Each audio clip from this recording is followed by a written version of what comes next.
ڈیرہ غازی خان سے وقاص احمد سکھانی کی رپورٹ کے مطابق ڈیجیٹل خانہ و مردم شماری کے حوالے سے مرکزی افتتاحی تقریب کا انعقاد ہوا۔ Are P O captain retired Sajjad Hassan Khan کا کمشنر ڈاکٹر ناصر محمود کے ہمراہ خانہ و مردم شماری کا افتتاح ہوا۔ عمارت پر ڈیجیٹل خانہ شماری کا پہلا 001 کوڈ درج کر کے باقاعدہ آغاز کیا گیا۔ ڈی پی او محمد راشد ہدایت، ڈپٹی کمشنر جمیل احمد جمیل اور دیگر افسران بھی تقریب میں موجود تھے۔ مردم شماری کے دوران تمام اضلاع میں پولیس کے سیکورٹی اقدامات مکمل ہیں۔ پولیس رینجرز اور پاک فوج بھی سیکورٹی کے فرائض سر انجام دیں گے۔ مردم شماری ٹیموں کو بھرپور سیکورٹی اور ہر قسم کی معاونت فراہم کی جائے گی۔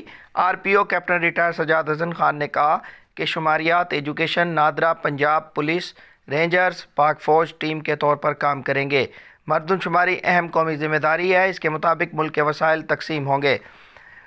آر پی او کا کمشنر کے ہمراہ آٹا سیل پوائنٹس کا وزٹ، سیکورٹی اور دیگر انتظامات کا جائزہ لیا۔ سیکورٹی کو مزید بہتر کرنے اور سیل پوائنٹس کی تعداد بڑھانے کے احکامات موقع پر جاری کیے۔